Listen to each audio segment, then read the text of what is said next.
All right. And just as we get started I'm sure after 3 years of being virtual now, we all know this, but just in case, a little bit of housekeeping is if anybody that's not used to using Zoom, in the very top right of your screen where it says view, you can click on either speaker or gallery view. So if you do want to see just the speakers, then you just click speaker view, and that way you don't have to see everybody's boxes and just the one or two. So I'm going to just get started really quickly. I'm going to share my screen with the slide just to do it faster. So my name is Nikki Caboose. I'm the CEO of South Florida Tech Hub. And just a little brief overview of what we do is basically we are a regional tech nonprofit. So we are Miami-Dade to Martin County.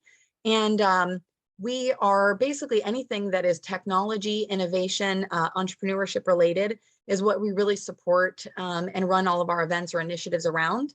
And, you know, one of the things that we do, and again, we saw actually Dave last night at one of our startup events, but I'm really happy to have Dave Chitester here with us this morning, founder of Seedfunders, and also, you know, I know you've won different awards and got different recognitions. I'm not going to steal your thunder, Dave. I'll let you kind of give your bio, but you know, we're really happy to work with some great people in our startup community because, as we all know, is South Florida is actually one of the top places across the country that's known for entrepreneurship activity.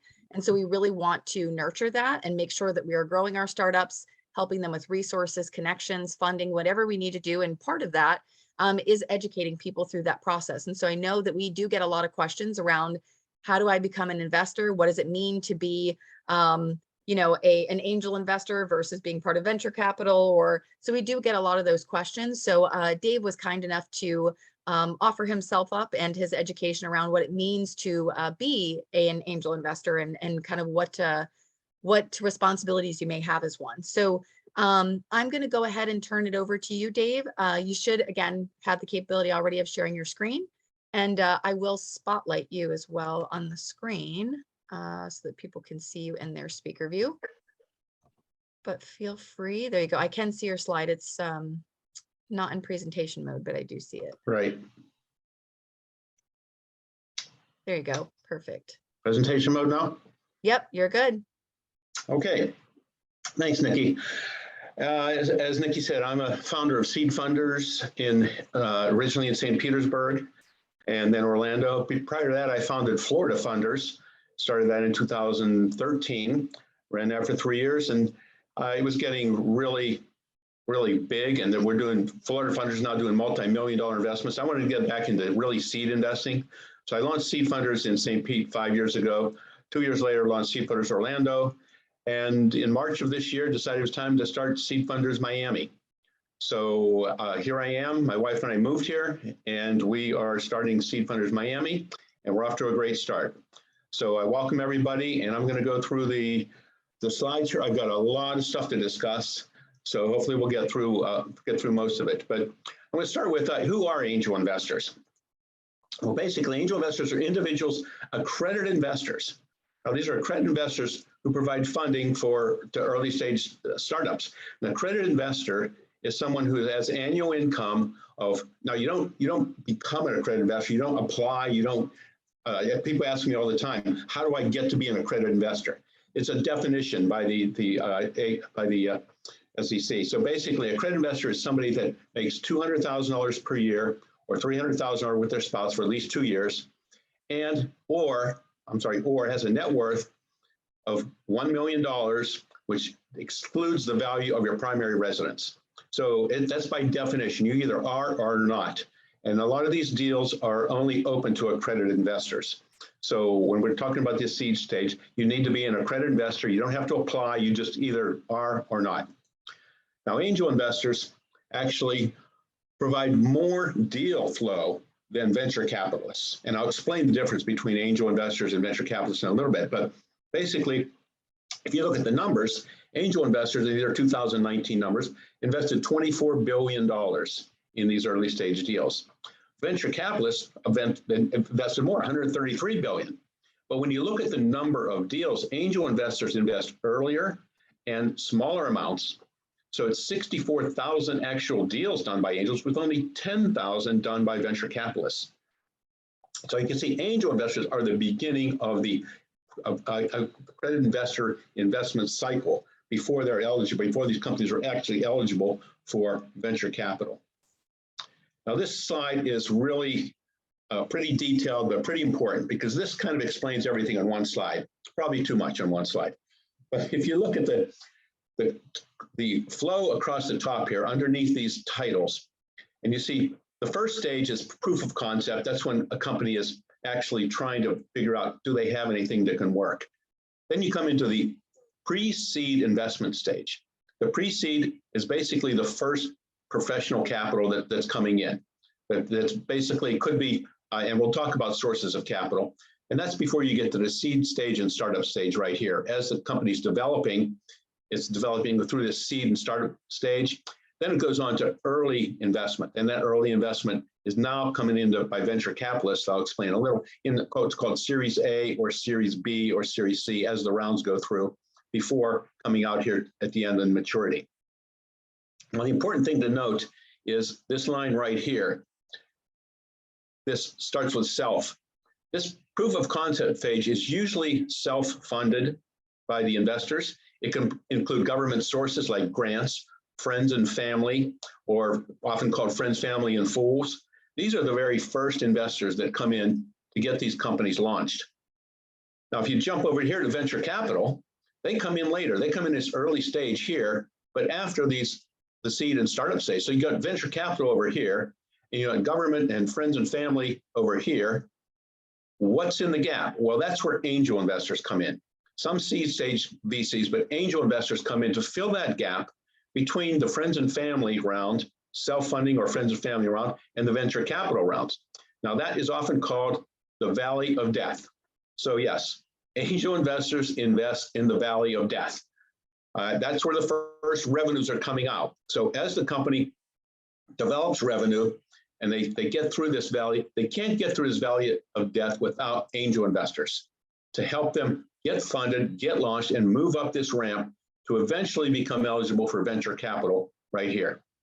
So it's very important to notice, to accept the fact that angel investors are really the seed stage investors. They get these companies launched because typically nobody else will do it.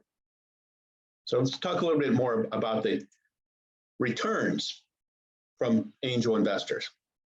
Now, these returns by asset class, you're looking at bank accounts down here, stocks, hedge funds, private equity, venture capital, and angel investing. Now, who has the highest returns? It's actual angel investors. Angel investors have the highest returns of any of these asset classes. And you can see, I don't know if you can see that, it's 26%. And there are stats that I'll talk about that talks about the 26% return for angel investing, which is higher as it looks for anybody else. Now, why is that? There's a lot of reasons that I'll go through, but primarily angel investors invest their own money. None of these other investing groups here are investing their own money. Venture capital usually forms funds. So they have a fund that other people put their money in a fund and the venture capitalists invest it. Same with private equity or hedge funds. Angel investors investing their own money. So they're a lot more careful, a lot more concerned about what happens to that money, a lot more wanting to get involved and help those companies actually succeed. Like these studies, there are a number of studies on these returns for angel groups. The most famous one, probably the Kauffman Foundation.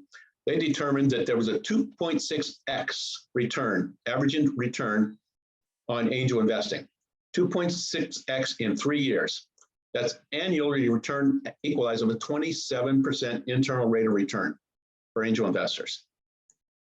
There's another one, the Fifth Era in San Francisco, capturing the expected returns of angel investors in groups. They came with the Keiretsu Forum and others and summarized things follow. Returns to angel investing groups are as high, investing in groups as high as the mid 20%. Again, mid 20% return for angel investors. Right Side Capital Management, they did an analysis of their investments. They concluded that they got a 4x return, 4.05x return in 6 years. That's an annualized return of 26%. So basically, the studies all agree that the returns in angel groups are in the mid 20s. But why? But it's high risk. It's very high risk. So you can't invest all your money in angel groups through angel investments. because it's a high, you could lose all your money. And we'll talk about some details about how to not lose all your money and how to get these higher returns, because they can be very high. The rule of thumb is invest about 3 to 5% of your investable income in these types of deals, and then you could receive these kinds of returns. Average holding period for these, it's a long-term investment. It's not a stock market. You don't put it in and get it out. You have to invest in a long term. And what you should pay attention to on this slide is this bottom line here of the returns on these exit multiples, it's called. We want obviously the highest exit multiples. So this mid one right here, 5x to 10x, that's a good return, obviously 5 to 10 times your money. But you have to hold on to the investment for 4.5 years, 4.6 years to get that return. You go all the way to the left here, and this is less than 1x return. You don't even get your money back, and that's a 3-year return, because a lot of these companies go out of business within 3 years and you don't get anything back. But what we want to shoot for is this longer holding period of 4.6, 4.9, and when you get the highest returns, 30x, that's a 6-year hold. So really what we want to shoot for in angel investing is this middle part of here, a 5 to 10x exit multiple in a 4.6 year return. What are those keys to successful angel investments? Well, number one, how much due diligence do you do? That's the number one key, the due diligence done on the company before you invest. Second thing, the industry knowledge you have or your group has in any investment. The industry knowledge is very key. So you know the industry and you do due diligence, 2 of the key aspects. Third, the assistance you provide the portfolio company after you invest. Very big factor in whether your investment is going to be successful or not. And the fourth thing is huge, diversification. You can't put all your investment, your 3 to 5% of your funds in 1 or 2 companies. And I'll go through how many companies you need to invest in to really get that 26% return. So let's start with due diligence. This chart shows, again, across the bottom here, the returns based on the amount of due diligence done. And what you see again in this middle, what we're shooting for, a 5x to 10x return. High due diligence basically gets you a better return than lower due diligence. High due diligence, what is that? Meaning of 20 hours is low due diligence. 4.1 or 40 hours is high due diligence. So essentially, the more due diligence you do, and you can see when the numbers get up 10x to 30x and the 30 above 30x, it's high due diligence, not low due diligence. You go all the way back to the failures back here under 1x, and very little due diligence done, and the high failure rate. So again, your exit multiples, we want to shoot for this 5x to 10x, requires high due diligence, more than 40 hours of due diligence. And that's really why a lot of people join angel groups instead of trying to be an individual angel. You can't do that much due diligence on multiple deals. So you have to have a group effort. Next chart I want to show is basically what I talked about is industry experience. How much does industry experience matter? And if you look at this chart, again, the industry experience, if less than 1x, low industry experience. And it's low versus high. 1x to 5x returns, actually higher industry experience results in higher returns. And the same thing you hear what we want to shoot for. Surprisingly, these are about equal here in 5x to 10x. But when you get 10x and higher, industry experience is a huge factor in whether your deal is going to be successful, your investment is going to be successful or not. So basically, those are the 3 top factors: is due diligence, how much you help the company once you invest, and what your industry experience is in that industry that you're investing in. I'm sorry, the third one is the post-engagement. And this is how much you're involved after you invest. And again, you can see in the exit multiples here of 5x to 10x, the higher participation here, high participation, defined as 1 or 2 times per month working with your portfolio company versus low of 1 or 2 times per year. So again, the higher participation you have, the higher chance you have of an exit multiple in these higher numbers of 5x to 10x. The fourth thing that we talk about as successful investment is your portfolio size. Now, this is where I talked about you can't put all your money in one or two or three investments because there's high risk. You could lose all your money. You could lose all your money in all three. You have to diversify. You have to put enough money in enough investments. So what are those numbers? Well, this chart, a little complicated, but it tries to explain that. And let's look at here the returns here. Between 2x and 4x at the bottom, you can see these. But let me start with the portfolio size. The red is just five investments. The orange is 10, and then you get up to 25. And what you're going to see here at the 50%, just use the 50% rate, you can see a huge difference between your 2x return if you only have 5 investments and a 3x return if you have 25 investments. So again, you've got to get to the numbers of the investments. Now, what are the exact numbers? Well, the studies are all over the place, but basically 10 seems to be the agreed upon number. You need to have at least 10. There's one study that shows you need 20. A couple studies show you need about 20. One study shows when you get to 40, you probably don't have any more upside in doing 50 or 60.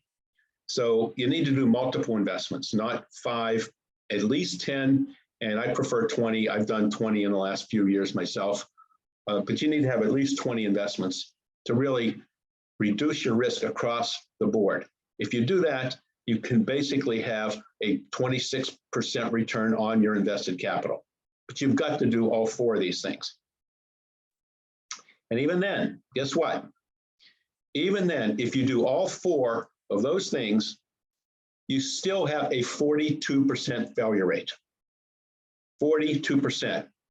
Now, you compare that though, if you do those things, your failure rate would be 60. If you don't do those things, your failure rate would be 68%. So if you don't do the 4 things I mentioned, your failure rate is going to be 68%. 2 out of 3 are going to be zeros. It goes down to 42, still high, and I'll talk about what you're going to do in your investing portfolio to avoid even that 42%, but that is the average. 42% will fail. 32% are going to give you a return of 1x to 5x. So you get your money back, maybe you make a little bit of money on 32%. The key to the whole thing is if you do those 4 things I talked about, you can get a 26% are going to return 5x or higher. 1/4 of your investments can return 5x or higher if you do the important things that you need to do. What is that number? If you don't do those, just 8%. Only 8% of your investments are going to return a 5x or higher if you don't do the 4 things I talked about. So the 26% return is, look at this, 3 times better. 3 times better if you have do the 4 things that we that I described there. I see Jim Green has a hand up, but maybe we'll just take a question right now. So, Jim, you're on mute, Jim. Sorry about that. Didn't mean to have my hand up. Oh, okay. Okay. Anybody does have a question at this point?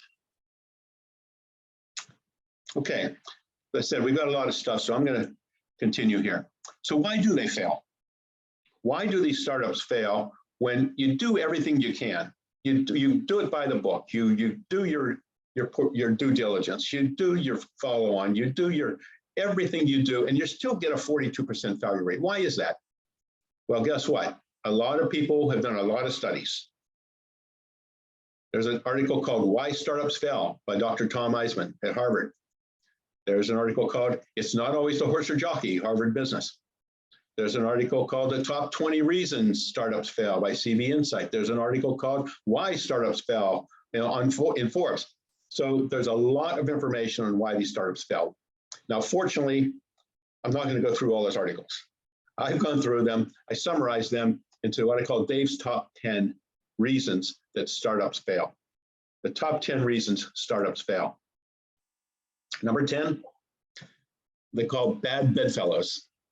This is not just the founders don't get along, but the founders or the suppliers or the investors or the whole concept is is bickering. It's not cooperating.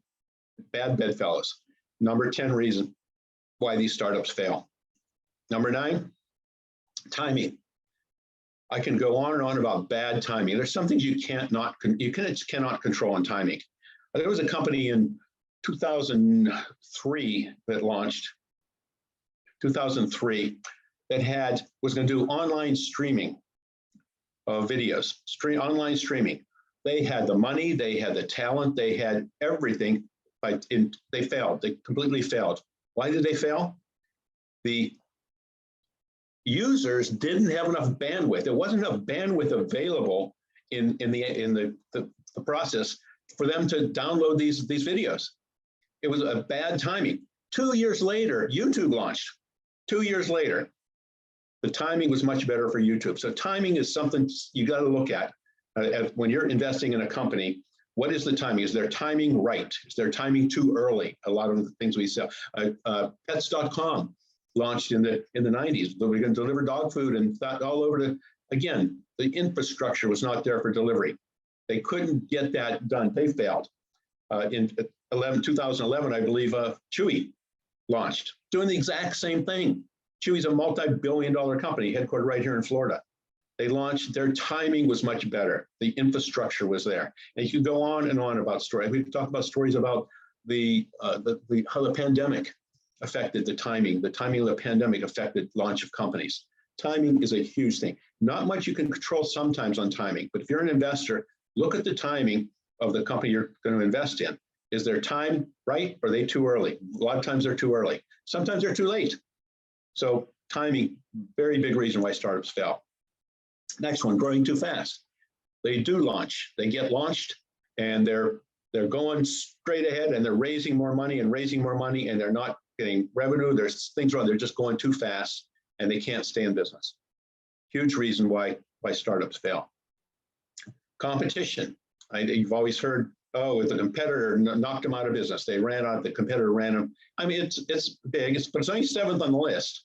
So competition, if you're going to invest in a company, what is their competition? We see all the time companies that present to us and say, I have no competition, or nobody's doing it the way I'm doing it.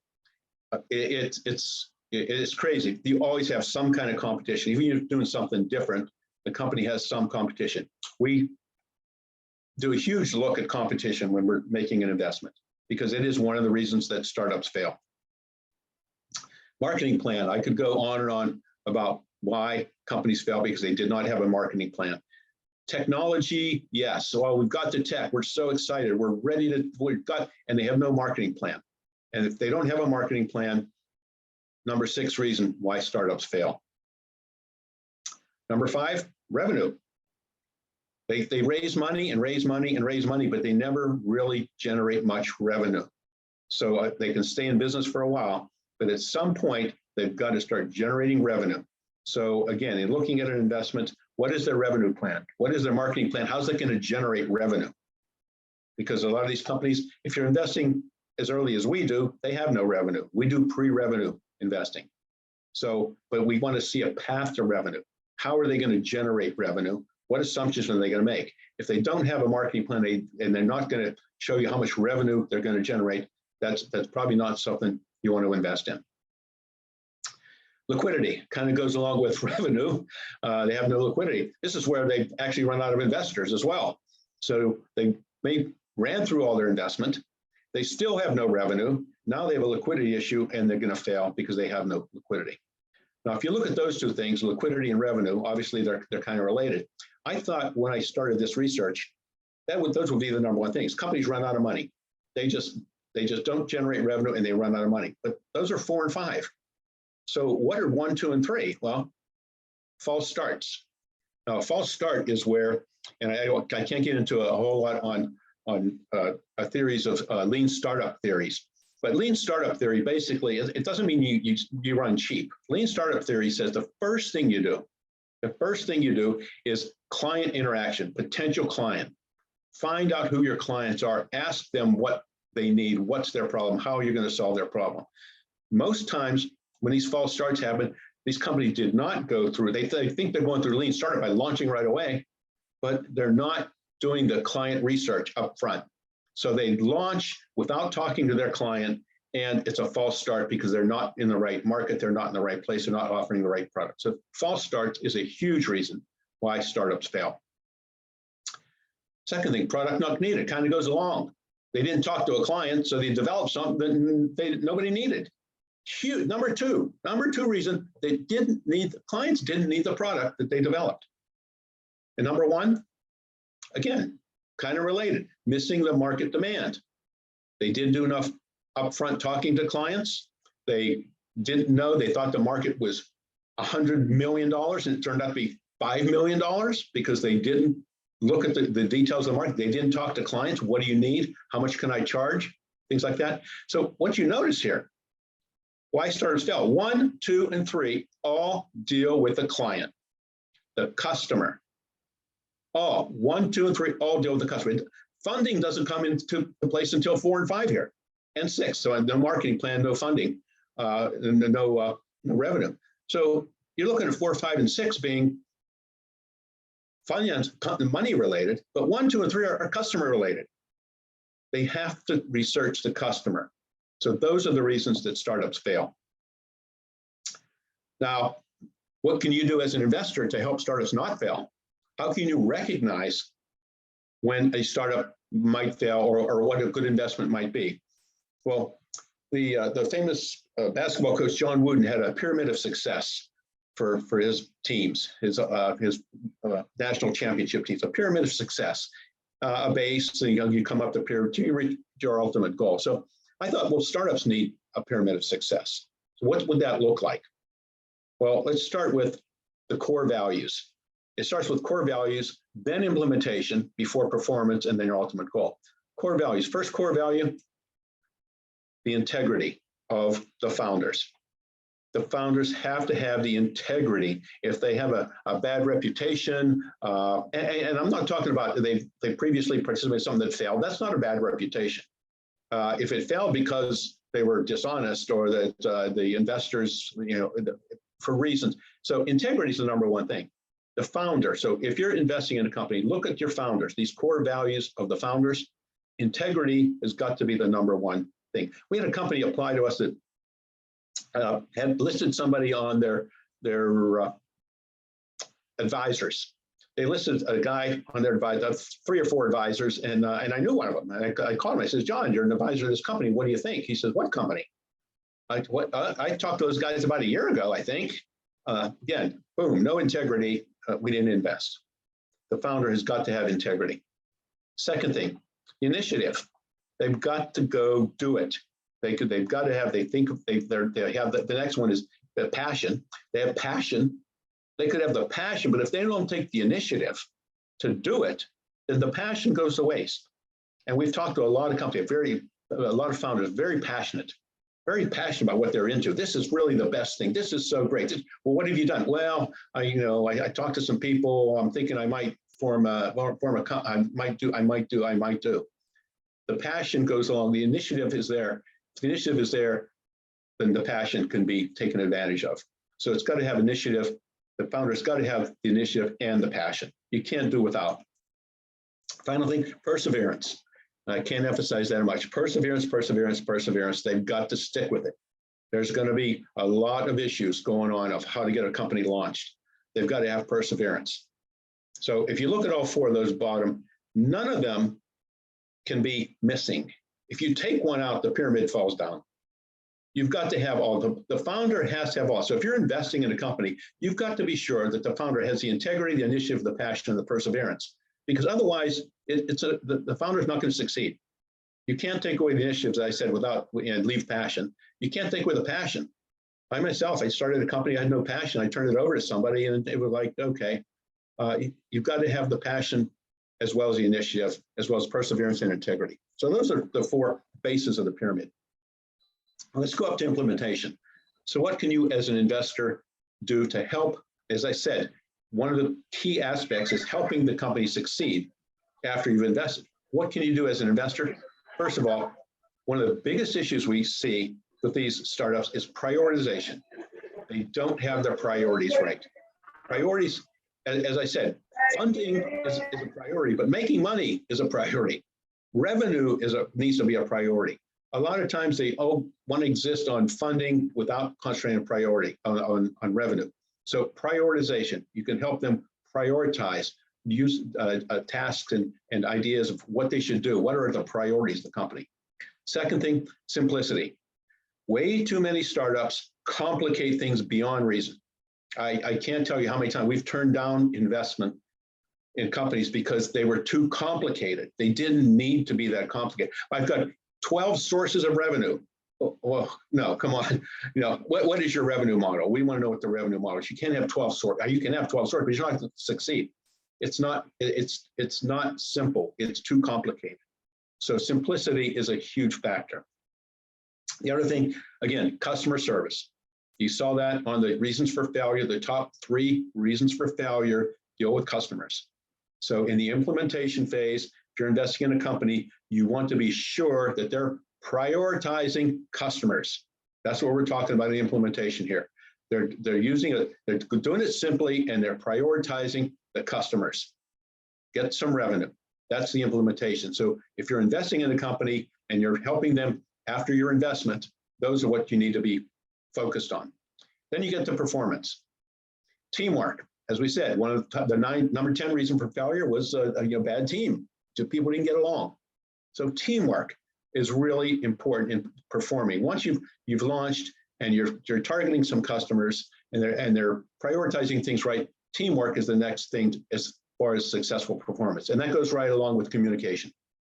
Teamwork and communication go hand in hand in performing so that you are meeting the needs of the customers, they're generating revenue. So again, if you're helping these companies succeed after you invest, these are the important things that all leads to competitive greatness. And that's what we all want to achieve, is the greatness of the investment that we've made, helping these companies succeed, helping them understand what's important. They have the core values, how they can implement those and perform for competitive greatness. So failure rate can be 42%, but if you recognize these things and you help these companies succeed, hopefully you'll be in that 26% of 5x or higher return on your investment. So I ran through that really fast because I know there's probably a lot of questions out there. And so I want to open it for questions. Nikki, do you want to supervise the questions, or how do you want to handle it? Sure, yeah. So if anybody would like to come off mute, I'm happy to have you do that. Or if you'd prefer, you can drop your questions in chat and I'll make sure to read them out. I know I did get one private chat here when you were on the part, Dave, about due diligence. And it's funny because I actually get this question a lot too, is can you explain a little bit about what that means or what that entails? Like, what do you mean by doing due diligence? Sure. At Seedfunders, we have a 120-line questionnaire, due diligence questionnaire, and we look at everything. Now, we don't have to do as much due diligence as some companies which have a lot of revenue, and like Florida Funders, they want to see companies with a lot of revenue. They want to talk to their clients. They want to do a lot more research on what do the books look like? Where's the money gone? Where's the money? We don't need to do that much in the seed rounds, in the early pre-seed rounds, but really the due diligence is a few things. What do we look for? We look for the assumptions, and let me start with this. We need to see a 10x return on every investment. We need to see a potential 10x return, because as I said, with a 42% failure rate, you don't know which 42% those are. So you need to be assured, you need to feel good about getting a potential 10x return on every single investment. So what that does is make a company not worth nearly as much as the investor, as the founder thinks it's worth, because we need to see a 10x return. And he says, well, my company is not going to be one of those 42 that fell. Well, 42%. It's like John Wanamaker said, the department store guy out of Philadelphia said, half of my investment in marketing is wasted, but I don't know which half. So it's the same thing with investing here. 42% of your investments are going to fail, but you don't know which those are. So you need to expect a 10x return on every one. So what we do in due diligence, we want to look through all the assumptions that the founders are making. What are their projections? What are they based on? Are they based on history? Look at all those projections look at where they are, how much capital they're going to need, and determine if that company, with all those projections come out right and all those assumptions come out right, they can be a $30 million company in 3 to 5 years, use 4 years. So they can be a $30 million company in 4 years. And okay, kind of looks like, yeah, a $30 million company. We would value that company at $3 million today because we need to see a potential 10x return. And that's what founders don't understand. And that's why we have huge differences in valuations in the early stages, because we need to see a 10x return. Unless we can get a 3 million valuation on that and assume with everything goes right, we'll get a 10x return because 42% of them are going to fail, then we'll invest in that company. So it's, that's a huge part of the due diligence, is looking at all of the assumptions that are made on the projections, because at the stage we invest, pre-revenue, you can't just extrapolate revenue. They don't have any, or they have such little revenue that we can't just say, okay, they're going to get 5 times their revenue in 5 years. But they don't have any revenue. So we have to look at the assumptions. So the key part of due diligence is the assumptions. Number one. Number two, the other part of due diligence is the founders. Basically, they need to be coachable. We need coachable founders because we've gone deal after deal. And I see George on the line here. We just invested in George's company, and he is coachable. He's very coachable. One of the reasons that we invested, George is very coachable. He listens to ideas. He listens to things. So we invest in coachable founders. So another huge thing that we look at in back and forth during due diligence, how coachable is it? If we say, well, we think instead of going in that direction, you should go in that direction. A founder says, no, I know what I'm doing. They're not coachable. Now, we're not always right either, but they can say, I don't think so, because here's why I think I should do this. And that's great.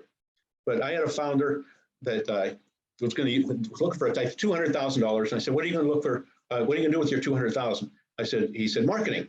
Oh, what are you going to do with marketing? Oh, we're going to do some SEO, and we're going to do some outreach, and we're going to do some trade shows. I said, well, you need some help. I introduced him to a marketing firm just to get a feedback. And he literally sent me an email back and says, I'm not going to let any outside marketing firm tell me what to do with my company. We didn't invest. So I would say those are the 2 key things we look at in due diligence. What are the assumptions? Can we assume we're going to get a 10x return in 4 to 6 years, 3 to 5 years? And are the founders coachable?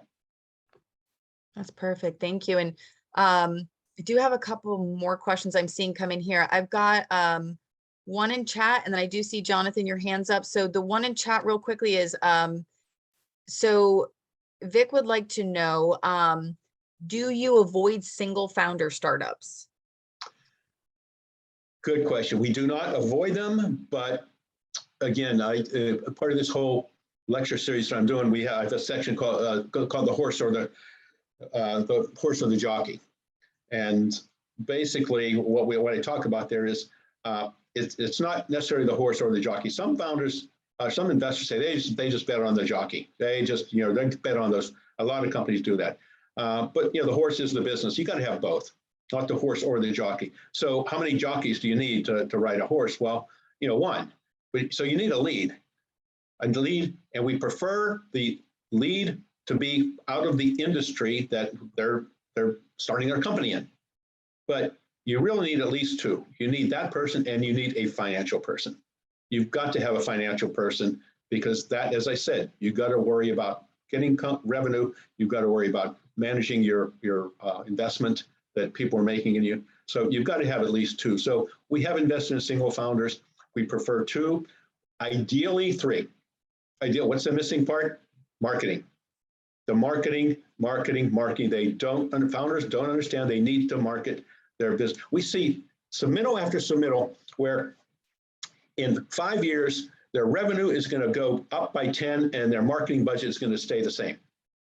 Never happened.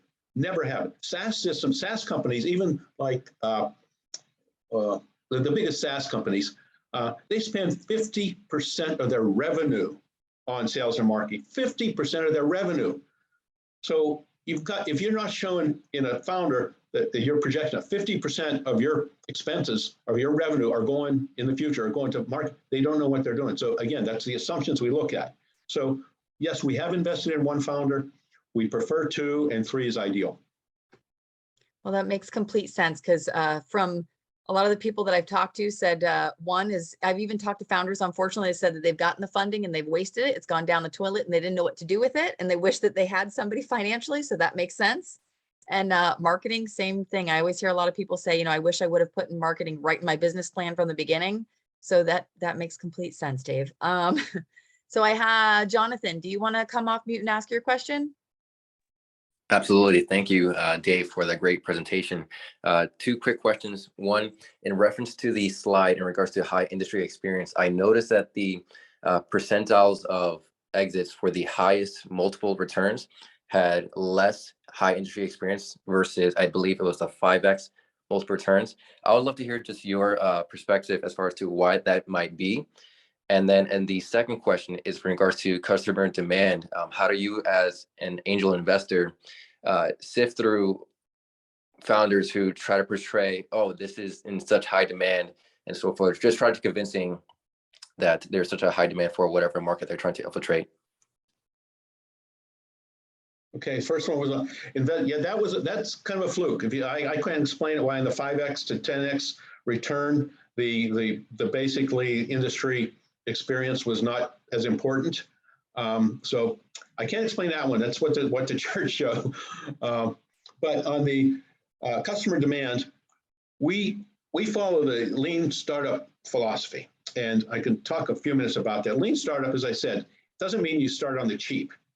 It means you launch your product or service as fast as you can. But that doesn't mean you ignore the customer. As I said, that's the top 3 reasons for failures. So they have to, we want these startups, and we invest at the stage of the minimum viable product is complete, but they have not launched yet and don't have the funding needed to launch or go to the market. But they've done the research, the minimum viable product is complete. So we look at that minimum viable product, and with who did you talk to? Who told you that they wanted this? Do you have some letters of intent? Do you have some basic people saying, yes, I would buy this? What is the customer demand? Who have you talked to? So that's a key thing we look at, is to try to determine, have they talked to customers? Is the demand really there? And the other thing is as I said, another reason for failures, these false starts, because they haven't talked to customers. They basically developed a product that nobody wanted and proceeded. We see that largely with founders who are not involved in the industry that they're founding their company in. And again, that's a big red flag for us. They say, I think this is a problem and I'm gonna develop something to solve it. But unless they came out of the industry and they recognized the problem, number one, and then they asked potential customers, what do you think about this? What would I do different? What would I do better as I'm developing it? So it's not a science. It's got to be basically, what did you do? Who did you talk to? And we might talk to some people. We might say, well, this company is a managed service provider, and they're going to provide this system for managed service providers to increase their ability to perform. And you're a managed service provider. What do you think? What do you think? Would you use this? Would you do this? So, we do have, with enough, the partners that we have around the state, we pretty much have expertise in most anything. So we'll find somebody that can help us determine whether there's a customer demand. Unfortunately, I joke a lot because we have 2 doctors who are heavily involved in, they want to see that, have there been white papers written? Has there been proof of concept on this? And I was saying, Elliot, if they had proof of concept, they wouldn't be looking for $100,000 from us. So there's a scale there on how much, customer demand or how much proof of concept you can have. But we do everything to try to find out, did they talk to the potential customers, and, is the market that big? That's super helpful. Thank you so much. Great question too. Got another one here in chat, and please, Mark, if you want to expand on this question, because I think I understand what it means, but yeah, so, okay. Oh, do you want to go ahead, Mark, and just ask it? Sure. Yeah. So someone like myself, I have, more of an operational background, infrastructure, things like that. And I would love to help, startups more. But of course, I have a day job and other things. How do you go and work to say, hey, I can be a valuable, resource for X? Where do you do that? How do you do that? Well, I join organizations, go to the happy hours, go to the pitch events, meet people, network, network, network. I say that all the time when I'm on panels. What's the number one thing startups can do to succeed? Besides everything I just talked about, network. You got to know people. You got to meet with people. You got to shake hands now. Fortunately, that we're having live events again, and get out there and just talk. And you meet a startup, and he says, "I'm doing this and this," and you say, "Well, I did some of that like this, and maybe I can help." There's no database anywhere of people that want to help startups succeed that a startup can say and go say, "Oh, this guy has experience. I'll use them." It's basically meet people, get out there, and figure out how to get involved in what's going on in the industry. There are a lot of groups out there. I have a part of a presentation. I talk about the ecosystem, the Florida startup ecosystem, and I talk about every group that's out there, every event that's out there. Go to these events, participate, meet people. Got it. Thank you. And that's a reason I'm part of the tech group here. Awesome. That's perfect. That's a good question though, too, Mark. And I'm actually, I'm looking at Ryan on my screen pool. So he made me think of, because organizations like Tech Hub, Ryan's sitting in 1909, there's collab weekends. There's a lot of organizations that you can get involved with and let them know that you do want to be a mentor, or you can help technically, or whatever it may be.